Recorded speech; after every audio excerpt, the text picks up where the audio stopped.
Friends, today in this video I am going to talk about some important topics for the part 3 examinations. तो आप देखें यहाँ पर कि हेट्रोसाइक्लिक में आपको क्या पढ़ना है। हेट्रोसाइक्लिक में जिस तरह का क्वेश्चन रहता है, जैसे describe one synthesis and reactions of the following, तो आपको क्यूनोलिन है, आइसोक्यूनोलिन भी एक रिएक्शन देख लीजिएगा, फ्यूरान एंड थायोफिन। तो इसकी एक प्रिपरेशन याद कर लीजिए और कुछ रिएक्शंस याद कर लीजिए। एक ही सिंथेसिस आपको लिखना है, तो चारों की एक एक सिंथेसिस और कम से कम दो दो तीन तीन प्रॉपर्टीज़, कॉमन प्रॉपर्टीज जैसे नाइट्रेशन है, सल्फोनेशन है, ये सब याद ही रहता है, या हाइड्रोजनेशन है। कुछ अच्छे जो रिएक्शंस हैं, जैसे किसी में कोई स्पेशल टाइप का, जैसे नॉल पार रिएक्शंस, इस तरह का कुछ रिएक्शन है तो उसको सेपरेटली याद करें। एमिनो एसिड्स एंड प्रोटीन से आप तैयारी करें कि जिस तरह से क्वेश्चन आती है कि एक्सप्लेन द फॉलोइंग, इसको एक्सप्लेन करें। तो न्यूक्लिक एसिड की जो क्वेश्चंस होगी वो इस तरह से कि आप आइसोइलेक्ट्रिक पॉइंट क्या होता है उसको एक्सप्लेन कीजिए।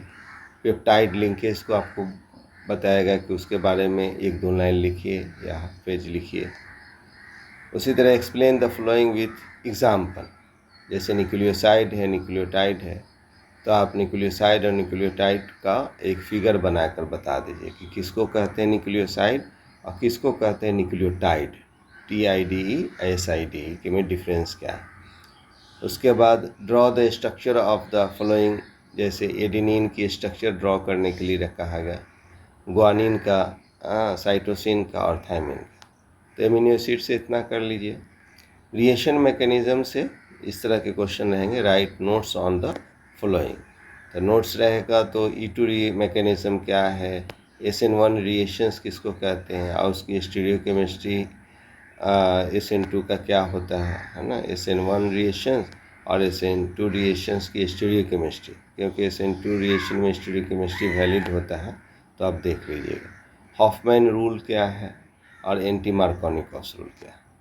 तो ये इतना कर लीजिए रिएक्शन मैकेनिज्म से। उसके बाद आप आइए रिएजेंट्स वाले टॉपिक पर।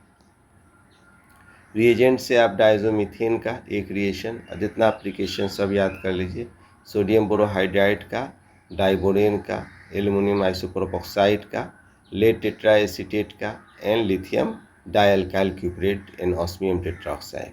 तो ये 6 और 7 जो है आपके रिएजेंट है। इसकी ये रिएजेंट बनते कैसे हैं और इसकी 4-5 रिएक्शंस याद कर लीजिए।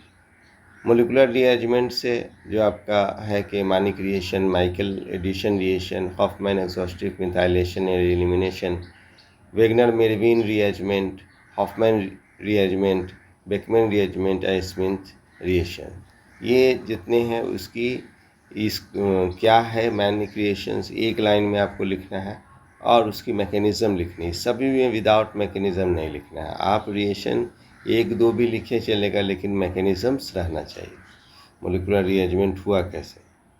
उसी तरह पॉलीन्यूक्लियर हाइड्रोकार्बन से आपको प्रिपरेशंस है ना, properties and structure of the naphthalene anthracene, इसमें बहुत लिखना रहता है, तो आप पूरा तरह से इसमें लिखेंगे, पूरा एक नोट्स टाइप का लिखना रहता है नेफ्थलीन और एंथ्रासिन में, ठीक है। और डाइस में Congo red, crystal violet, alizarin, indigo, इसका सिर्फ स्ट्रक्चर कर लीजिएगा, इसकी प्रिपरेशन कैसे होती है सिर्फ इतना करना है। तो आपको सिर्फ 5 क्वेश्चन लिखने हैं, सभी को नहीं। अगर आप मोलिकुलर रिएरेंजमेंट से, कंप्लीट क्वेश्चन मोलिकुलर रिएरेंजमेंट से और रिएजेंट से आएगा, तो 2 क्वेश्चन तो पहले ये तैयारी कीजिए कि आउट ये जितना है इसी में से आना ही आना है उसको। तो ये 2 क्वेश्चन 40 नंबर का हो जाएगा। उसके बाद ये पॉलीमर न्यूक्लियर हाइड्रोकार्बन से भी पूछने ही पूछना रहता है इसको, तो जो जिसमें ज़्यादा लिखने हैं वो क्वेश्चंस ऑलमोस्ट मालूम रहता है ना, कि इस तरह से इतने पूछे गए हैं तो इतने ही बचे हैं, इसमें से कुछ ना कुछ आएगा ही, ठीक है। और जो रीजनिंग टाइप का क्वेश्चन है वो कुछ भी बना सकता है।